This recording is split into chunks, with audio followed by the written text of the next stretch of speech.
Bonjour à tous, c'est la forme. Je vous ai donné le tiercé écarté le jour de mon anniversaire, mardi, et ce mercredi, c'était encore le tiercé avec mon coup de cœur à l'arrivée gagnant. Et puis, j'aurais dû vous donner le quintet parce que mon regret, c'était panoramique à 50 contre 1. Et puis j'ai hésité, j'ai cherché la complication alors que j'aurais dû chercher la facilité panoramique, il fallait le trouver par rapport à sa performance à Anguin lorsqu'il finit 5e d'un très bon lot. Bon, on va essayer de faire mieux ce jeudi à Vincennes. Et là, je me suis dit, et j'y ai pensé depuis pas mal de jours, il faut que je prenne une décision pour le cas d'un certain alinéa. Et je me suis dit, Jean-Marc, il ne faut pas que tu fasses comme tous mes confrères. J'ai regardé la presse, c'est en tête le 13, le 13, le 13, le 13 en deuxième, ensuite le 13, le 13, le 13 en premier. J'ai écouté d'autres qui disent prenez le 13 alinéa en base.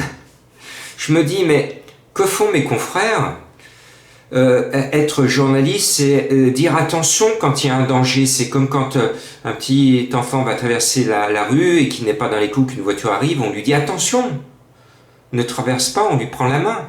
Eh ben, moi, c'est mon rôle de journaliste de vous prendre par la main et de vous dire attention. Alinéa, vous le savez, c'est distancer, distancer, distancer, 1, distancer, distancer, 1. J'avais demandé, j'espère qu'un jour ou l'autre, M. Charles Bijon, que j'adore, je l'estime beaucoup, depuis tout petit, je suis un fan de l'écurie Bijon, surtout l'hiver, et ils nous font gagner beaucoup d'argent. Donc respect, respect pour M. Charles Bijon. Je sais qu'Alinéa est un petit crack, mais le problème c'est une bête noire pour les turfistes et c'est ma bête noire. Quand je le mets pas, il gagne, et quand je le mets, comme la dernière fois, eh ben, il est distancé.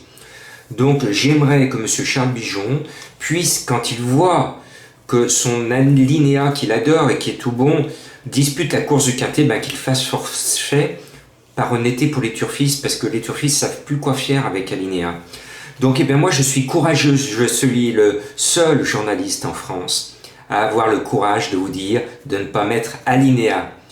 Voilà, je peux me tromper, mais je pense, et vous êtes de plus en plus nombreux à me suivre, vous le savez, parce que je fais des choses qui ne sont pas comme les autres, parce qu'il faut avoir une autre analyse. Si vous me suivez, c'est pour venir chercher justement une autre analyse. Eh bien, soyez courageux. Courage, ne mettez pas le gros favori alinéa. Et puis s'il gagne, eh bien, tant pis. Mais je pense qu'il y a une forte probabilité, il y a 80% de chances qu'il soit distancé et 20% de chances qu'il soit gagnant. Alors vous allez me dire, si vous le jouez gagnant de toute façon, comme il est favori, il ne va rien rapporter, c'est plus avantageux sur le plan des cotes d'aller chercher la difficulté. Allez, j'y vais. La vraie base, même s'il n'est pas déféré, c'est digne et droit. Il porte le numéro 7. Il va justifier son nom, il va être digne et droit. Et je pense que lui, il mérite vraiment de l'emporter. Je lui oppose l'autre base, on en parle bizarrement un peu moins, c'est le plus rapide de tous, c'est l'Italien, Chaumard, le 9. Et attention à lui, il vient spécialement d'Italie, il est en pleine forme, et lui qui dispute les gros quintets, qui va disputer les gros quintets de l'hiver pendant le meeting, là, ce tiercé-là, c'est de la rigolade pour lui. C'est son plus facile tiercé de l'année.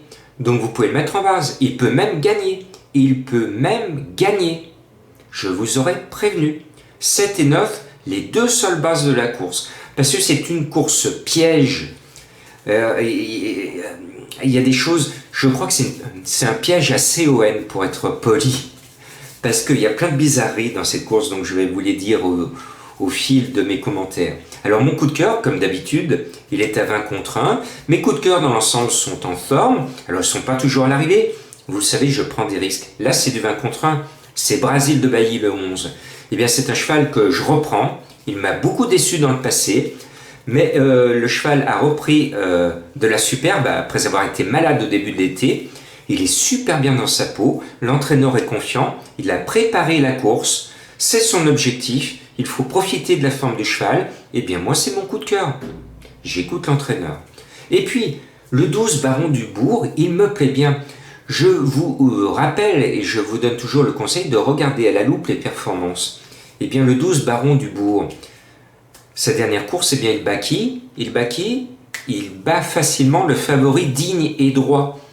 S'il répète cette performance, on pourrait imaginer qu'il soit de nouveau devant digne et droit. Bon, je pense que la course devrait revenir au numéro 7, mais le 12 sur cette ligne a une première chance, donc ne l'oubliez pas. Et puis, on parle beaucoup, j'ai succombé au chant des sirènes, du 6 Cyrel d'Atome, le cheval est bien. Bon, ce qui m'embête un peu, c'est qu'il n'est pas déféré, mais l'entourage affiche une certaine confiance, et surtout c'est Abrivard qui est dessus, et c'est surtout ce driver souvent réussi qui me plaît. Je joue plus la main Abrivard que Cyrel d'Atome qui m'a souvent déçu, qui est plus brillant que tenace, mais actuellement il est dans une bonne passe et il est bien à l'entraînement, ce qui n'est pas le cas de tout le monde ici. D'ailleurs, le 3, on se demande ce qu'il vient faire là. Je l'ai mis en cheval à rayures. Ce n'est pas un zèbre, c'est un cheval à rayer. Et puis après, je vous ai expliqué il n'y a pas si longtemps qu'il fallait reprendre le cheval que vous aviez trouvé, que les autres n'avaient pas, et qui vous a fait gagner des sous. Eh bien, c'est le portrait robot de Amour orageux, le numéro 2. Au début de l'été, mes confrères n'y croyaient pas, et je vous l'avais donné en coup de cœur. J'étais chaud bouillant, son entraîneur aussi. Je l'avais écouté, et il était à l'arrivée à Bellecote du tiercé. Eh bien, je le reprends sur la foi de cette méthode. Reprenez toujours un cheval le coup suivant qui vous a fait gagner des sous dans un quintet. Et puis après, je cherche la difficulté, je rachète un cheval qui est complètement abandonné. Il est à 20 contre 1, mes confrères en parlent peu, et pourtant c'est un cheval qui a démontré beaucoup de talent, ferré ou déféré. Là, il garde ses fers. C'est le 8 B1 des Tirons. Il a mal couru la dernière fois. Je pense que son entraîneur lui a donné un petit peu de vacances et de fraîcheur à l'écurie. Il doit nous revenir frais comme un gardon. Et je sais pas, je le sens bien. C'est un coup de folie, il n'y a aucune certitude avec lui. Mais cette course est assez facile pour lui. Et à lui d'en profiter, parce que ce sera plus dur après dans le meeting d'hiver pour B1 des Tirons, sauf s'il va Cannes-sur-Mer. À Vincennes, ça va être dur pour lui. Donc, au numéro 8, d'en profiter, et à son driver aussi. Et puis j'ai failli ne pas mettre Carlo de Carcy, le numéro 16, qui est bien vu par mes confrères. J'ai failli l'enlever. Je me suis dit, Jean-Marc, si tu commences à enlever tous les favoris de la course, il y en a un qui va te revenir comme un boomerang en pleine figure. Donc je me suis dit, je vais quand même mettre Carlo de Carcy parce que sur la foi de ses performances, moi je suis pas emballé par ses performances. C'est pas beau. Pour moi, c'est pas beau. Par contre, c'est l'entraîneur, un nouvel entraîneur, et surtout Franck Nivard, et surtout l'engagement, et déféré. Donc je me dis, bon entraîneur, meilleur driver de la course, et engagement de rêve, je me dois de le mettre. Mais attention, c'est un favori douteux.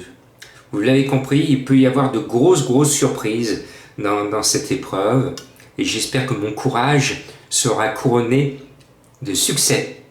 Bonne chance et merci de me suivre.